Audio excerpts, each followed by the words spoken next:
Dear students, आज के video में हम बात करेंगे बैंक रिकंसिलिएशन स्टेटमेंट के बारे में। तो चलिए देखते हैं बीआरएस के बारे में बेसिक चीजें आपको क्या क्या ध्यान रखनी है। तो बैंक रिकंसिलिएशन स्टेटमेंट, बिजनेसमैन या हम लोग अपने बैंकिंग ट्रांजैक्शन के लिए क्या बनाते हैं? Cash book. और वहीं पर बैंक हमारे बैंकिंग ट्रांजैक्शन के लिए क्या बनाता है? पासबुक। तो हम बनाते हैं कैश बुक, हम मतलब बिजनेसमैन, हम बनाते हैं कैश बुक और वहीं पर बैंक बनाता है हमारे लिए पासबुक। और ध्यान रखना है कैश बुक में कैश कॉलम और बैंक कॉलम दोनों होता है। जब हम बीआरएस चैप्टर की बात करेंगे तो कैश बुक के बैंक कॉलम से मतलब है। कैश बुक जब बनाते हैं तो एक कॉलम कैश और एक बैंक का होता है। तो अभी बैंक कॉलम की बात हो रही है, क्योंकि बैंक कॉलम का मतलब है कि हमने कब कब बैंक में जमा करा और कब कब हमारे बैंक से पैसा कम हुआ। तो कैश बुक के थ्रू हम अपने बैंकिंग ट्रांजैक्शन को रिफ्लेक्ट करते हैं और बैंक पासबुक के थ्रू हमारे बैंकिंग ट्रांजैक्शन को रिकॉर्ड करता है। लेकिन अगर किसी दिन हम मतलब बिजनेसमैन ये कह रहा है कि हमारी कैश बुक के हिसाब से बैंक बैलेंस 1 लाख रुपए का है, तो पासबुक को भी यही कहना चाहिए कि हमारा बैंक बैलेंस 1 लाख का है। लेकिन कभी कदार ऐसा होता नहीं है, तो उस समय मिसमैच हो जाता है। मिसमैच, कैश बुक बता रही है कि हमारा बैंक में 1 लाख रुपए है और पासबुक प्रिंट करा के लाए तो पता चला हमारा बैंक में 90,000 है। तो कैश बुक और पासबुक के बैलेंसेस में मिसमैच होता है, उसको मैच करने के लिए स्टेटमेंट बनाते हैं, उसको बोलते हैं BRS. So what is bank reconciliation statement? BRS, it is a periodic statement which is prepared to reconcile, to match the differences between cash book and passbook balances. अब ध्यान रखना है, न्यूमेरिकल जब इस काम करते हैं, अभी पूरा न्यूमेरिकल आपको आज अभी लगवाते हैं बिल्कुल जीरो से। इसमें एक भी साइन आपको प्लस माइनस याद नहीं करना पड़ेगा, ये बिल्कुल ध्यान रखिए, बिल्कुल मजे से। एक भी चीज इसमें आपको याद करने वाली नहीं है, सब समझने से अपने आप क्लियर हो जाएगा। तो कैश बुक के अगर क्वेश्चन की शुरुआत में लिखा है कैश बुक का डेबिट बैलेंस है, या लिखा हो सकता है कैश बुक का क्रेडिट बैलेंस है, या फिर क्वेश्चन की शुरुआत में लिखा हो सकता है पासबुक का डेबिट बैलेंस है और पासबुक का क्रेडिट बैलेंस है। 4 चीजें हो सकती है, कैश बुक का डेबिट क्रेडिट, पासबुक का डेबिट और क्रेडिट। आपको ये पहचानना है, किसी भी न्यूमेरिकल को आप सक्सेसफुली तभी करेंगे जब आपको अपने मन में एक चीज पूछनी है कि क्या हमारा नॉर्मल बैलेंस है या ओवरड्राफ्ट है। तो ध्यान रखना है, कैश बुक का डेबिट बैलेंस नॉर्मल होता है। कैश बुक का डेबिट नॉर्मल मतलब हमारे पैसे बैंक में जमा है, मतलब हमारा बैंक बैलेंस है। कैश बुक का क्रेडिट बैलेंस ओवरड्राफ्ट है। ओवरड्राफ्ट मतलब हमने बैंक से उधार ले रखा है, जितने जमा है कुछ कंडीशन पूरी करने पे उससे ज्यादा निकाल रखा है, एक तरीके से टेम्परेरी बैंक लोन। अगर पासबुक का डेबिट बैलेंस है तो मतलब ओवरड्राफ्ट है, और पासबुक का क्रेडिट बैलेंस है तो नॉर्मल। तो सबसे पहले आपको आइडेंटिफाई करना आना चाहिए।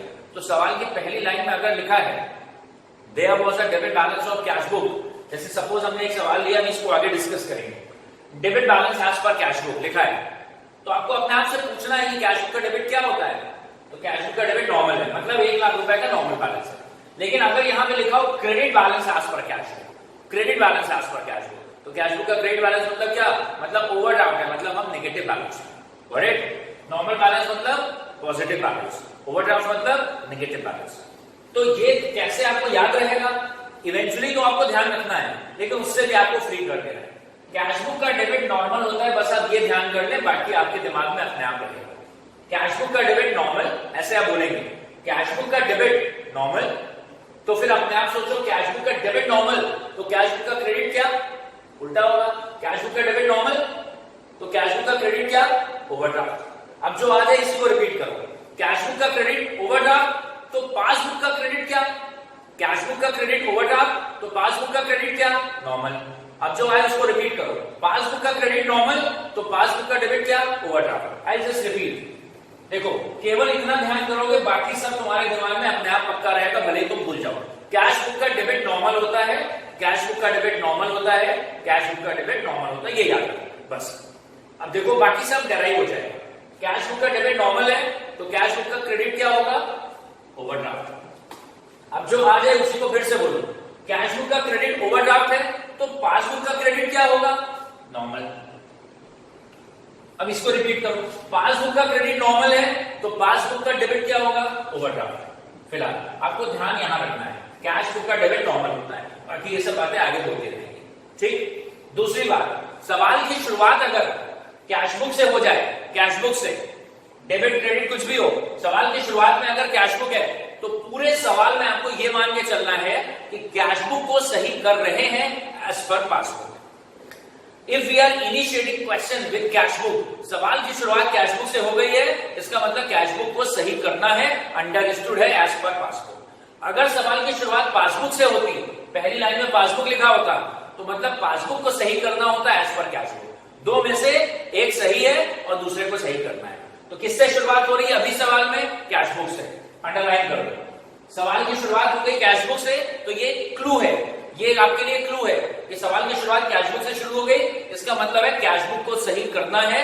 पूरे सवाल में हम कैश बुक को रिकंसाइल करेंगे, कैश बुक को मैच करेंगे, कैश बुक को सही करेंगे एज पर पासबुक। चलो देखते हैं अब बीआरएस का फॉर्मेट क्या होगा, आपको ठंडे दिमाग से बनाना है। तो ये हो गई, ये आपको कहीं बाद में आप नोट कर लोगे। कैश बुक का डेबिट बैलेंस नॉर्मल है, कैश बुक का क्रेडिट ओवरड्राफ्ट है। कैश बुक का क्रेडिट ओवरड्राफ्ट है तो पासबुक का क्रेडिट नॉर्मल है, पासबुक का क्रेडिट नॉर्मल है तो पासबुक का डेबिट ओवरड्राफ्ट है। इवेंचुअली बस ये ध्यान रखना है कैश बुक का डेबिट नॉर्मल होता है। अब आप हेडिंग लिखोगे बीआरएस एज ऑन, इस तरीके से आप पूरा डेट लिख लो। सपोज हम 31 मार्च 2020 पे बीआरएस बना रहे हैं, करेक्ट। अभी आप इसको नोट कर लेना, स्क्रीनशॉट ले लेना। हम इसको इरेज कर रहे हैं क्योंकि अभी हम आगे ऊपर हमें पूरा पोर्शन चाहिए, तो पूरा न्यूमेरिकल ऊपर से सॉल्व करते हैं।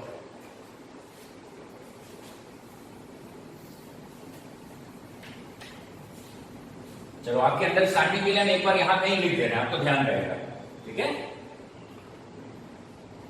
कैश बुक का डेबिट नॉर्मल और कैश बुक का credit overdraft in the same way. ये हमेशा ध्यान रखना, पासबुक का डेबिट ओवरड्राफ्ट और पासबुक का क्रेडिट नॉर्मल, ये आपको ध्यान रखना। केवल ये ध्यान रख लो कि बाकी सब डेराइव हो जाएगा। कैश बुक का डेबिट नॉर्मल होता है। अब हम बना रहे हैं बीआरएस।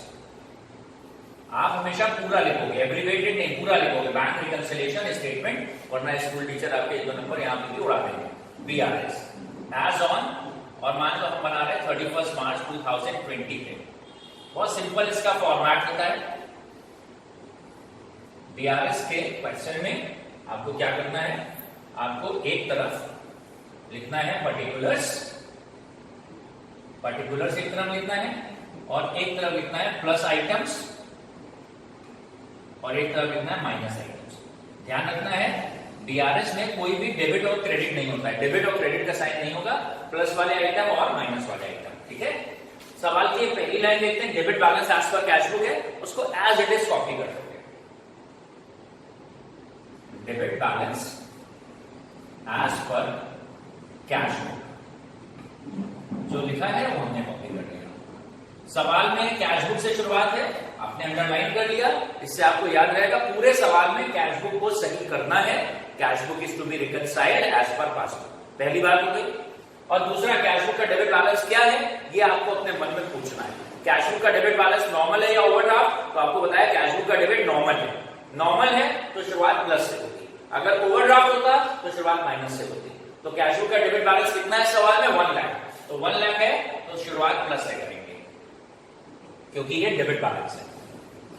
कैश बुक का डेबिट बैलेंस क्या होता है, नॉर्मल, तो नॉर्मल है तो शुरुआत प्लस से होती। अगर कैश बुक का यही क्रेडिट बैलेंस होता तो मतलब ओवरड्राफ्ट होता, ओवरड्राफ्ट मतलब नेगेटिव बैलेंस, तो यहां से ठीक। और सवाल की शुरुआत कैश बुक से है तो पूरे सवाल में हम कैश बुक को सही करेंगे एज पर पासबुक। अब देखते हैं सवाल यहां से एक्चुअली शुरू हो रहा है। Amount directly deposited bye a customer in bank 5000। एक कस्टमर ने सीधे बैंक में जमा कर दिए, अंडरस्टूड है, हमारे पास बिजनेसमैन के पास कोई इंटीमेशन नहीं है। अब देखो एक भी चीज आपको याद नहीं करनी है, हमेशा दोनों हाथ यहां रख लो और पपेट शो खेलना है आपको। पपेट शो बीआरएस बहुत मजे से होगा। राइट हैंड पे आप हमेशा कैश बुक रखोगे, याद रखना है, राइट हैंड पे कैश बुक और लेफ्ट हैंड पे पासबुक। राइट हैंड पे आप कैश बुक और लेफ्ट पे पासबुक, दोनों बराबर थे। एक कस्टमर जिसको हमने कभी उधार बेचा होगा, वो 5000 रुपए लेकर आया, उसने हमारे ऑफिस में लॉक किया होगा, हम लोग कर रहे थे योगा, हम लोग को कुछ नहीं मालूम चला होगा। वो पुराना कस्टमर था, सीधे बैंक चला गया, उसने हमारे बैंक में जाकर पैसे जमा कर दिए, उसके पास हमारे बैंक के डिटेल्स थे। तो देखो क्या हुआ, हमारे पास कोई खबर नहीं है क्योंकि हम लोग तो ऑफिस के अंदर कर रहे थे योगा मेडिटेशन, हमारे पास कोई खबर नहीं है। लेकिन जैसे ही 5000 सीधे बैंक में जमा हो गया तो पासबुक में बैलेंस क्या हो गया, बढ़ गया। और पूरे सवाल में हमने बताया, पूरे सवाल में कैश बुक को रिकंसाइल करना है पासबुक के हिसाब से। तो हम यहां पर है कैश बुक में, और 5,000 रुपए जब बैंक में जमा हो गया तो पासबुक यहां पर है, हम चल रहे हैं पासबुक के हिसाब से, हम भी बैलेंस क्या करेंगे, बढ़ा देंगे। तो ये 5,000 रुपए ऐड हो जाएगा। क्यों ऐड हो जाएगा, फिर से समझते हैं पहले। ये प्लस में जाएगा, आपको याद नहीं करना है प्लस माइनस में क्यों जाएगा, वरना फिर फंस जाओगे। आपको डेराइव करना है, दोनों बराबर थे। कस्टमर ने सीधे हमारे अकाउंट में जमा कर दिया, पासबुक में बढ़ गया होगा, पूरे सवाल में कैश बुक को लेकर चल रहे हैं एज पर पासबुक, तो हम भी कैश बुक में भी अब बढ़ा देंगे, तो 5,000 बढ़ा देंगे। लिखना क्या है, वो बहुत इंपॉर्टेंट काम नहीं है, लिखने वाला काम बहुत इंपॉर्टेंट नहीं है, वो बहुत आसान है। जो लिखा है उसी को ब्रीफ करके लिख दो। बच्चे स्टेटमेंट में फंस जाते हैं, स्टेटमेंट उतना सिग्निफिकेंट नहीं है, इंपॉर्टेंट है कि अमाउंट प्लस में आएगा या माइनस में आएगा, या आप डेराइव कर पाओ। लिखना जो लिखा है उसी को ब्रीफ करके लिख दोगे।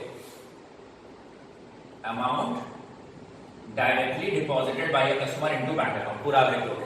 अब थोड़ा कॉलम और बड़ा बना दोगे, amount directly deposited bye a customer. I just repeat, customer ने दोनों बराबर रखना है पहले, ये कैश बुक है, ये पासबुक है। एक कस्टमर ने सीधे 5,000 रुपए बैंक में जमा कर दिए, तो पासबुक में बैलेंस बढ़ गया होगा, हमारे पास कोई खबर नहीं है, हम चल रहे हैं पूरे सवाल में पासबुक के हिसाब से, तो हम भी बैलेंस क्या करेंगे, बढ़ा देंगे। कैसे मालूम चला कि हम चल रहे हैं पासबुक के हिसाब से, क्योंकि सवाल की शुरुआत किससे थी, कैश बुक, और सवाल की शुरुआत कैश बुक से हो गई, तो जिससे शुरुआत हो गई उसको सही करना है। तो पूरे सवाल के हर एक पॉइंट में ये लाइन तो कांस्टेंट है कि कैश बुक को सही करेंगे एज पर पासबुक, हम कैश बुक को सही करेंगे एज पर पासबुक। पासबुक अगर बड़ी है तो हम भी बढ़ा देंगे, पासबुक अगर घटी है तो हम भी घटा देंगे। चलो अगला पॉइंट देखते हैं, और उससे लास्ट वाला पॉइंट और पक्का होगा।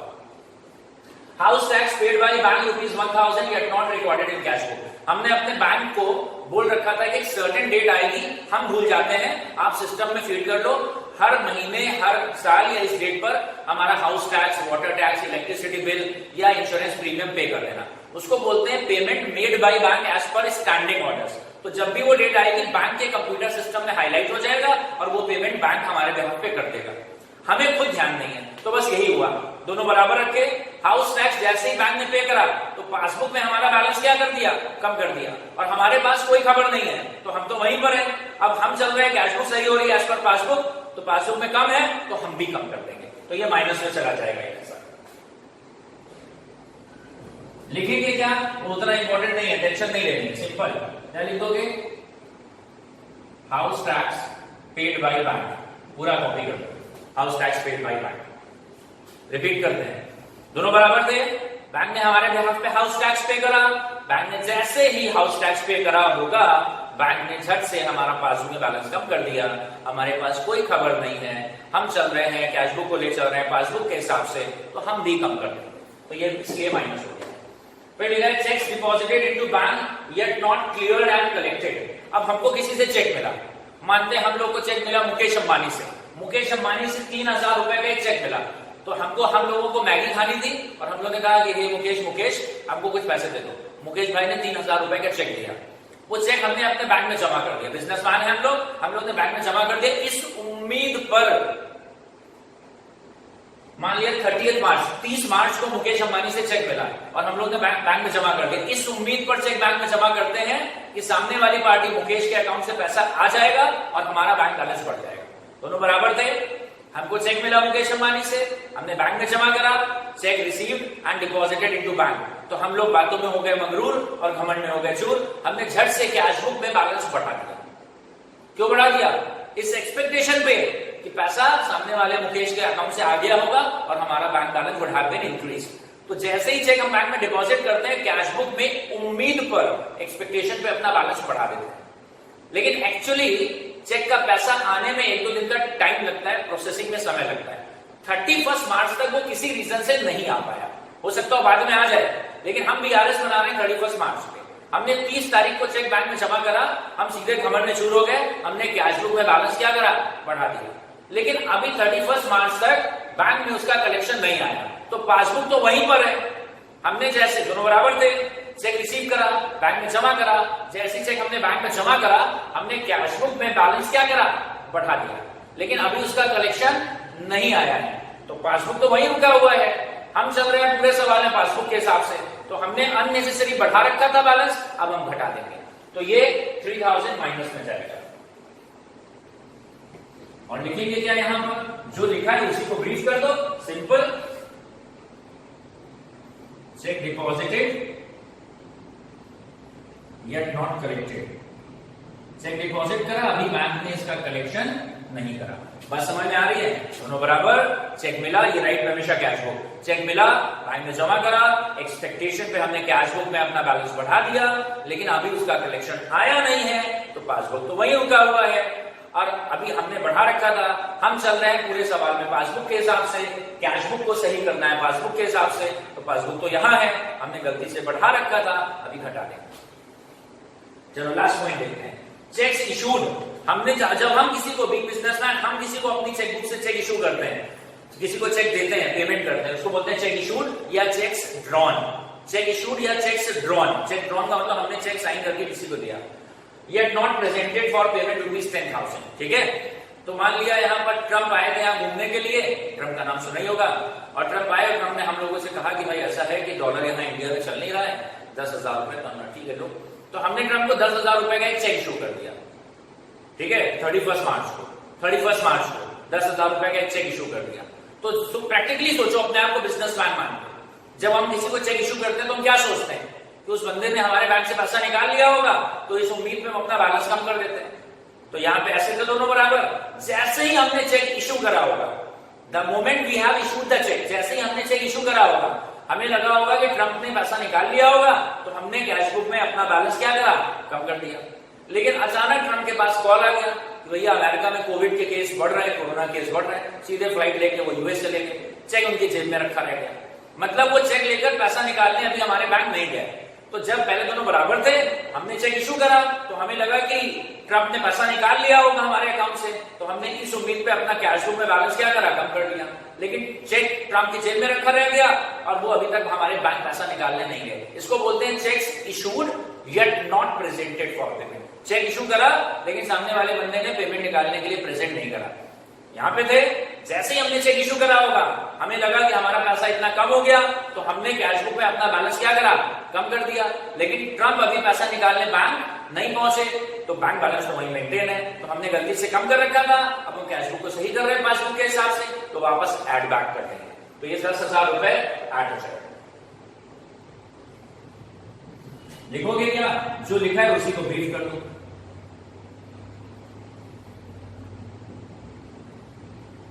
Checks issued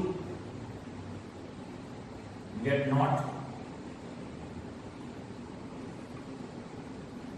presented for payment. Checks issued yet not presented for payment. Correct? अब इस बार पूरा सवाल एक बार रिपीट कर लेते हैं।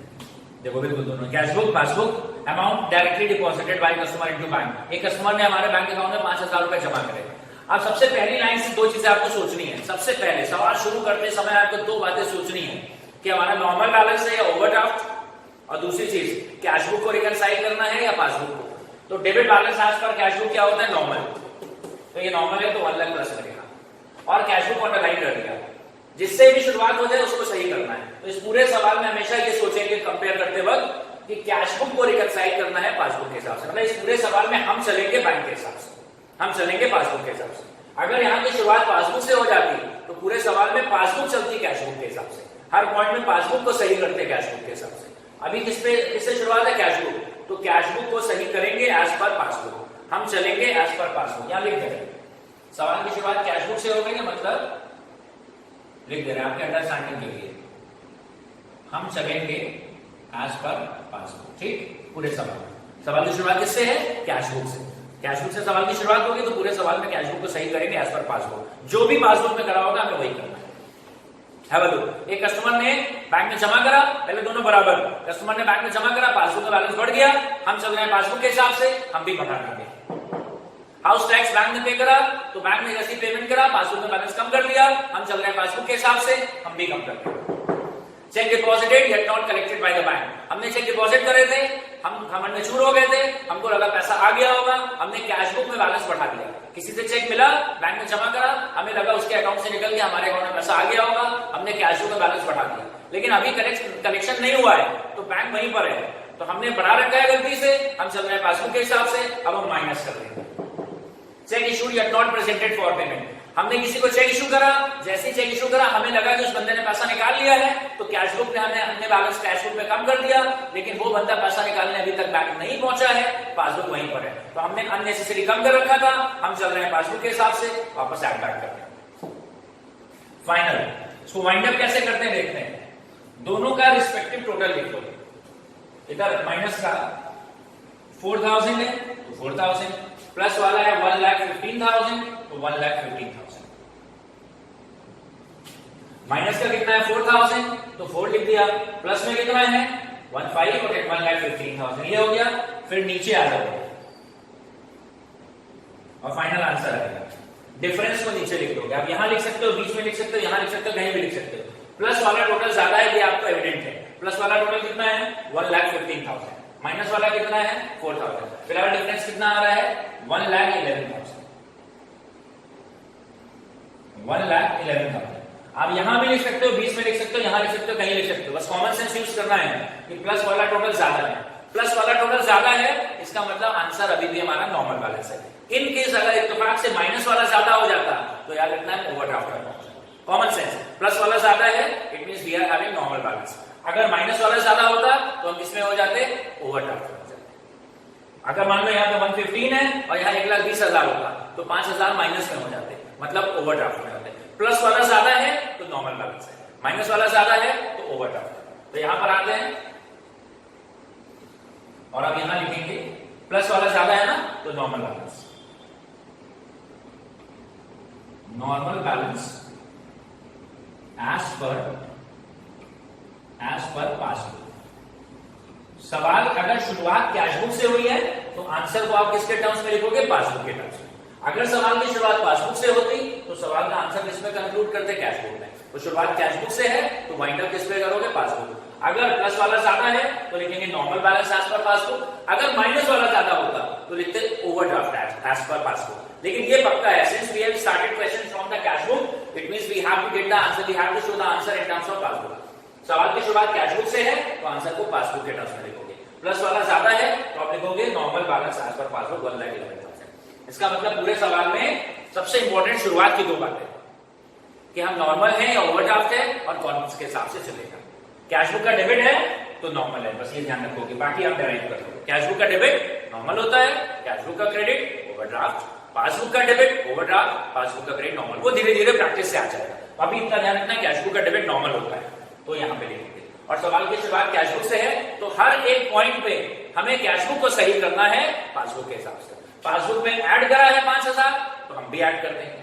पासबुक में 3,000 रुपए, पासबुक में 1,000 रुपए माइनस हुआ है तो हम भी माइनस कर देंगे। 3,000 रुपए हमने चेक डिपॉजिट करे, हमने बढ़ा रखा है, पासबुक में कुछ नहीं हुआ है, हमने बढ़ा रखा है, अब हम माइनस कर देंगे। यहां पर 10,000 रुपए के चेक इशू करे, हमने माइनस कर रखा है, लेकिन वो बंदा पैसे निकालने पहुंचा ही नहीं तो पासबुक में कुछ नहीं, पासबुक यहां पर है, हमने 10,000 से हमने सिर्फ कम कर रखा है, हम ऐड कर देंगे। मतलब पूरे सवाल में cashbook is to be reconciled as per passbook. क्यों? क्योंकि सवाल की शुरुआत किससे हुई है कैशबुक से। फिर दोनों का रिस्पेक्टिव टोटल लिखेंगे, जो ज्यादा है प्लस वाला ज्यादा है तो आपके दिमाग में सिग्नल आ जाएगा कि हमारा नॉर्मल बैलेंस है। माइनस वाला ज्यादा होता तो सिग्नल क्या आ जाता कि हम ओवरड्राफ्ट में। डिफरेंस को नीचे लिख देंगे, अभी प्लस ज्यादा है तो नॉर्मल बैलेंस। सवाल की शुरुआत कैशबुक से है तो आंसर किसमें वाइंड अप करोगे पासबुक की तरफ से। करेक्ट? तो this is all for BRS. अभी बिल्कुल बेसिक इंट्रोडक्शन है, 10 बार पढ़ेंगे बिल्कुल दिमाग में सेट हो जाएगा। एक भी चीज आपको याद नहीं करनी पड़ेगी कि इसको प्लस करते हैं इसको माइनस करते हैं, हर एक चीज आप डेराइव कर पाओगे। इस वीडियो को आप 1-2 बार आप ठंडे दिमाग से रिप्ले कर लेना और फिर हम लोग 2-3-4 वीडियो और करेंगे अभी जल्द में ही बीआरएस के ऊपर। Thank you for watching this particular video.